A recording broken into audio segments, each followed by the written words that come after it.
Voilà. Là, nous continuons.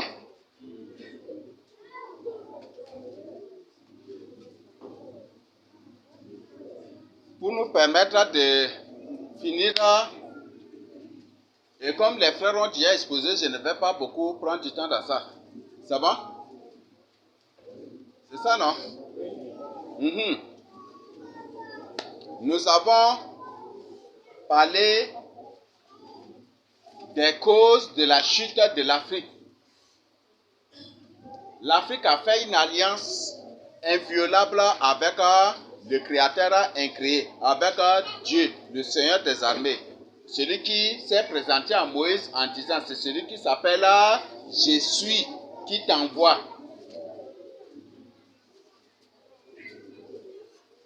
L'Afrique a violé cette alliance. Et comme elle a violé cette alliance, c'est ce qui fait qu'aujourd'hui, Dieu est en train de le punir.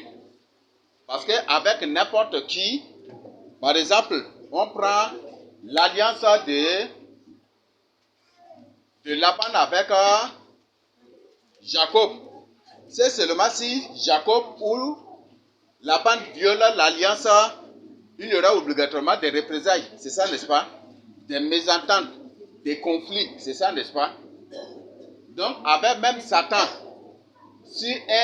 même si un sataniste, un sorcier fait une alliance avec Satan et qu'il viole, Satan le punit. Satan le frappe de folie. Ou il le tue. Et ça, Satan a copié ça de Dieu. Donc c'est parce que l'Afrique a violé l'alliance de Dieu qu'il est en train de souffrir aujourd'hui. Ce n'est pas l'église de Christ. Ce n'est pas Dieu. Non. Quand l'Afrique était avec Dieu, quand l'Afrique vivait dans la crainte de Dieu, on prend par exemple au temps de David, l'Afrique était une super puissance au-dessus de toutes les autres puissances. La Bible dit, ce n'est ni de l'Orient, ni de l'Occident, ni du Septentrion, ni du Midi que vient l'élévation. Mais l'élévation vient de l'Éternel des armées. C'est ça, n'est-ce pas? Donc c'est lui qui élève. Donc ce n'est point du tout. Ce n'est point du tout le modernisme qui élève l'Afrique. Ce n'est point du tout la modernisation qui élèvera l'Afrique. Ce n'est point du tout un homme politique qui va changer la face de l'Afrique. Dieu a dit, c'est l'Éternel seul qui rachète Israël. C'est l'Éternel seul qui rachète l'Afrique. Ce n'est point du tout un homme politique. Même Moïse n'a pas racheté Israël. C'est ça, n'est-ce pas? C'est seulement si Dieu n'avait pas fait les miracles. Est-ce que Moïse pourra faire sortir le peuple? Rien. Et c'est pour cette raison que chaque fois que Dieu dit à Moïse, va voir ton peuple que tu as fait sortir de l'Égypte, qu'est-ce que Dieu dit? C'est toi qui les as fait sortir de l'Égypte. Vous voyez? Dieu veut faire porter la responsabilité à Moïse et Moïse il décline, il dit ce n'est pas moi, c'est plutôt toi. Donc ce n'est pas un humain qui sauve une personne, ce n'est pas du tout un humain qui pourra sauver les Africains et qui pourra délivrer les Africains. Donc la solution aux problèmes, aux conditions sociales, à la pauvreté, à la misère de l'Afrique, c'est son retour. L'unique solution à toutes ces choses-là, ce n'est rien que son retour au Seigneur Jésus-Christ. Parce que quand Dieu s'était présenté pour la première fois à Moïse, il dit, c'est celui qui s'appelle Je suis qui t'envoie. Et on a déjà vu ensemble. C'était ça, non? Nous avons vu ensemble. Je suis. Si vous reliez les deux, ça devient Jésus. Ou qui est devenu Jésus. Donc c'est ça que nous utilisons aujourd'hui. Et c'est pour ça que les philosophes appellent le Seigneur Jésus-Christ le verbe. Que Jésus-Christ c'est un verbe.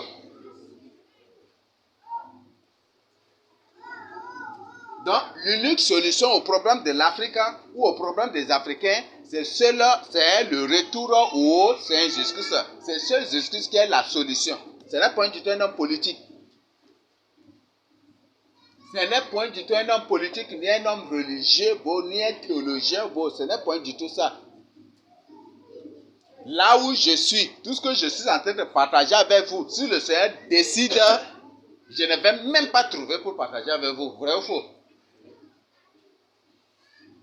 Je ne vais rien trouver pour partager avec vous. Donc c'est le Seigneur qui passe toujours par ses serviteurs pour inviter son peuple à la repentance. Et souvent, quand le peuple tombe dans le péché, le Seigneur dépêche des prophètes pour demander au peuple de retourner à son Créateur, de retourner à celui qui s'appelle Jésus ou Jésus, en notre contexte moderne aujourd'hui. Et c'est ce que les prophètes faisaient. C'était ça la mission qu'avait trouvé Ésaïe, c'était ça la mission qu'avait trouvé Jérémie, Ézéchiel, Daniel, Osée, Michée, Malachie, tous ces prophètes-là avaient prophétisé au nom de Jésus. Et comme la Bible dit, le Seigneur Jésus-Christ a dit, il est la vie. C'est ça, n'est-ce pas? Il est la vie. Donc il demeure, il reste le même. Une personne qui reste le même, on l'appelle comment? Un éternel, c'est ça, n'est-ce pas? C'est pour ça qu'on l'appelle l'éternel dans la Bible. On dit que Jésus-Christ est le même hier, aujourd'hui et éternellement. Donc ce n'est point du tout un homme qui est la solution au problème de l'Afrique. Non. Ce n'est ni la politique, ni l'association, ni des groupements comme on vous fait croire aujourd'hui que c'est les groupements qui amélioreront vos conditions de vie. Ce n'est ni les groupements, ni aucune autre chose que seul le Seigneur Jésus-Christ de Nazareth. Donc, voilà des informations que je tiens à partager avec vous. Et ce n'est point du tout l'œcuménisme qui ramènera la paix en Afrique. Non. Ce n'est point du tout l'œcuménisme. Dieu dit que vous ne m'associerez point à d'autres dieux. Vous n'aurez point d'autres dieux devant ma face. Et Dieu condamne toute union. Tout ce qui est différent, Dieu condamne dans la Bible. Il dit, tu n'associeras point du tout des choses différentes pour travailler. C'est ça, n'est-ce pas? Tu ne peux pas prendre un âne et un cheval pour les attacher, pour les atteler ensemble pour labourer. Tout cela, Dieu condamne toujours le mélange dans sa parole. Le mélange, Dieu condamne. Et c'est le mélange qu'on appelle le syncrétisme. C'est ça, n'est-ce pas? Le polythéisme, l'œcuménisme, et tout ça, c'est des mélanges. Dieu ne se trouve point du tout dans ces choses-là. Voilà, comment je viens d'expliquer l'origine des Africains. Les Africains sont le vrai peuple de Dieu. Ça, c'est démontré par les scientifiques. Comment c'est présenté hier. Une recherche a été menée. Et ils ont trouvé, dans la grotte de Qumran là, ils sont partis là et ils ont mené des recherches. Et par la suite, ils ont trouvé le sang du Seigneur Jésus-Christ était sur l'arche de l'Alliance. Ils ont pris le sang du Seigneur Jésus-Christ pour l'amener dans un labo pour étudier. Ça, c'est les scientifiques qui ont trouvé avec les archéologues ensemble. Ils ont trouvé le sang du Seigneur Jésus-Christ sur l'arche de l'Alliance. Ils ont pris le sang là pour aller étudier. Premièrement, ils ont dit, bon, mais c'est ça, c'est un sang qui est devenu sec déjà. Est-ce que c'est truc? Mais quand même, ils ont réétudié, ils ont ranimé, ils ont dilué ou des trucs qu'ils ont fait selon leur contexte maintenant. Hein, et ils ont fait cela. Et par la suite, ils ont étudié le sang là. Il dit que le porteur, le propriétaire de ces sangs-là, c'est une personne qui n'a que 24 paires de chromosomes. C'est une personne qui n'a pas un père humain. Il n'a que le chromosome de sa mère. Mais pourquoi il n'y a pas de chromosome de son père? Donc, que c'est ça la personne. Et que cette personne, c'est un Africain. C'est une personne de race noire. C'est un Africain à 100%. Il mesure 3 coudées. Donc, 3 coudées égale à 1,50 m. Donc, c'est un Africain qui mesure 3 coudées. Et maintenant, La personne qui a découvert cela, les autorités lui ont fait menace. Il dit, si tu exposes cela, tu vas créer des troubles. Tu vas créer des troubles partout dans le monde. Donc, ils l'ont menacé. Et certainement même corrompu pour ne pas exposer les résultats. C'était ça. Mais c'est seuls les scientifiques qui ont mené ces recherches et qui ont étudié le sang là. Tous ceux qui, au moins, seront donnés, ils ont présenté les preuves. Vous voyez? Il dit que s'ils exposent seulement, ça va créer un trouble dans le monde entier. En d'autres termes, ça va créer un réveil dans le monde entier. C'est ça. Donc, quand les autorités parlent des troubles, là, ils parlent du réveil. Donc, si toi es un enfant de Dieu, un vrai serviteur de Dieu, tu partages la parole de Dieu, quand on dit que les autorités t'accusent d'une personne qui trouble le pays, en d'autres termes, on t'accuse d'une personne qui réveille les gens dans la crainte de Dieu. Voilà des choses qui étaient passées. Donc, si Jésus-Christ c'est un Africain, il est venu pour lesquels? Pour les Africains. Les musulmans disent que Jésus-Christ n'est pas venu pour les Noirs, mais plutôt pour les Juifs. Ils croient que les Juifs là sont des Blancs. Donc, si à partir d'aujourd'hui, si un musulman dit que non, Jésus-Christ est venu pour les Juifs, dis-lui que Jésus-Christ c'est un Africain et il est venu pour toi qui est Africain. Si tu es né ici, si tu es Africain là, il est venu pour toi. Il faut lui dire ça. Parce que le fait qu'on présente notre origine, ça fait grincer les dents de certaines personnes contre nous. Qu'est-ce que cela a rapport avec l'évangélisation? Or, c'est là vraiment en train de travailler. En train de réveiller même les musulmans aussi. Vous voyez ça?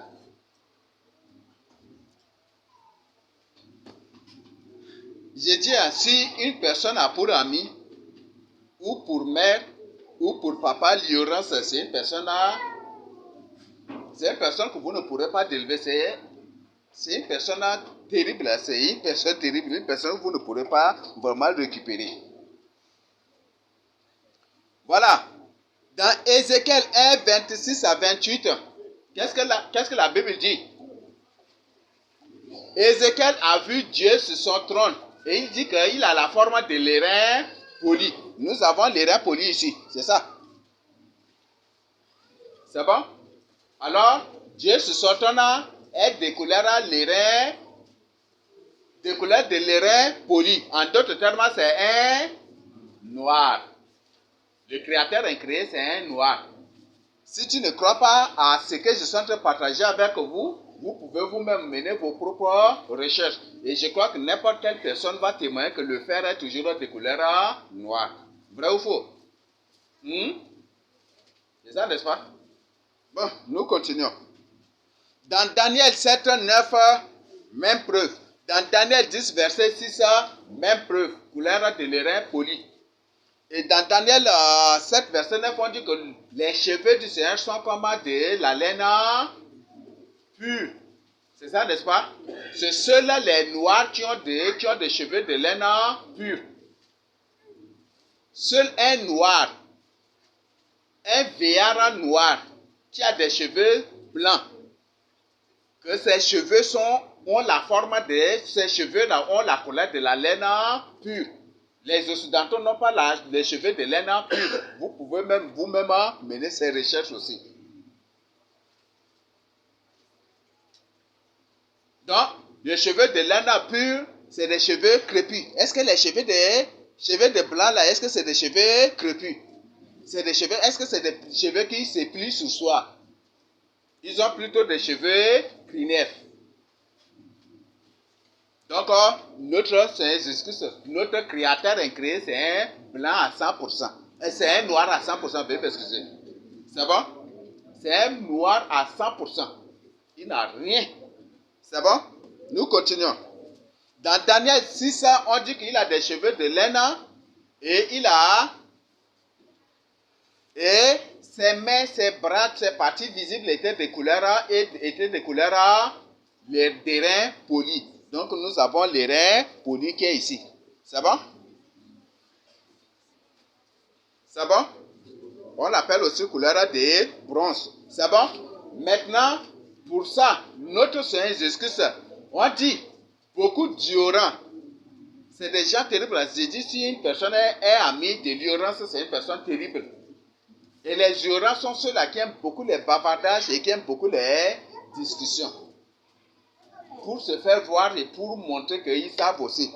Et on dit, jusqu'à même, les gens sont partis jusqu'à pour dire, non, Dieu esprit n'a pas une couleur fixe. Donc, si une personne parle ainsi, c'est pour dire que la personne même condamne la Bible. Parce que c'est la Bible qui donne la description de la couleur de Dieu. Ce n'est pas nous qui avons inventé.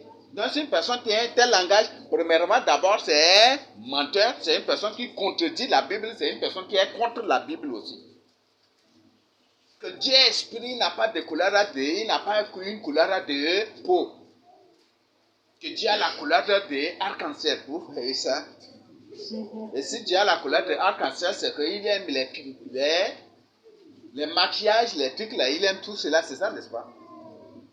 Mais dans aucun verset de la Bible, il nous est présenté que Dieu a la couleur de arc-en-ciel. Certes, Dieu est esprit. Il n'aime pas seulement esprit, il est corps, âme et esprit. Tout comme toi aussi, tu es corps, âme et esprit aussi. Mais c'est la Bible. Les prophètes qui ont vu Dieu de leurs propres yeux, qui nous l'ont décrit, ils ont décrit la couleur de sa peau ici. Si une personne dit que Dieu esprit n'a pas qu'il n'a pas une couleur de peau, c'est pour dire que ils ont traité Isaïe des menteurs. Ce que Isaïe a vu là, c'est un démon, ce n'est pas Dieu, c'est ça, n'est-ce pas? Ce que Ézéchiel a vu, dont il nous a décrit là, c'est un démon, ce n'est pas Dieu, c'est ça, n'est-ce pas?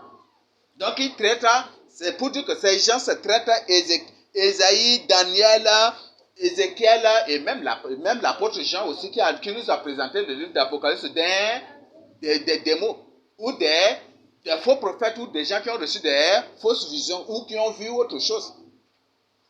Dans d'autres termes, c'est des gens qui prennent la parole de Dieu, prennent la Bible pour des mensonges. Alors, nous allons étudier ensemble Apocalypse 1, 12 à 15. Qu'une personne nous lit ça à haute voix. Ça, c'est la description du Seigneur Jésus-Christ. Quand il était apparu à Jean, il dit, retourne, regarde ce que tu vois, il faut écrire. Et quand Jean s'est tourné, il nous a fait une description exacte du Seigneur Jésus-Christ que nous allons étudier ensemble dans Apocalypse 1, 12 à 15. Qui va nous lire?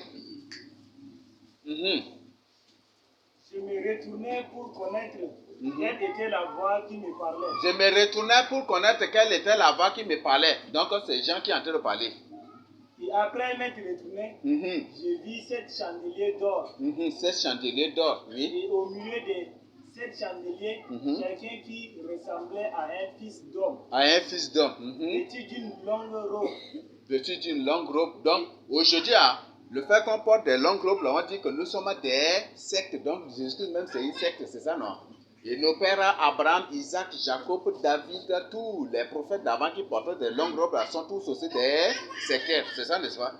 J'ai dit, l'ignorance, là, si une personne est ignorante de quelque chose, là, il est terrible qu'un monstre encore. Vaut mieux vivre avec un monstre que de vivre avec un ignorant. C'est terrible. Nous continuons. Et ayant une ceinture d'or sur la poitrine.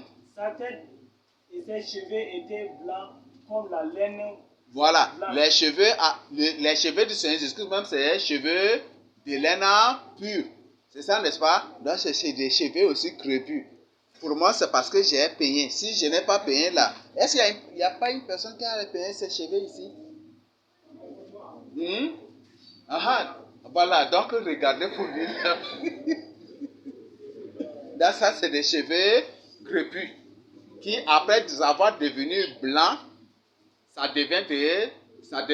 ressemble exactement aux cheveux ou à la laine pure. C'est bon? Voilà, nous continuons. Comme de la neige, ses yeux étaient comme une flamme de feu.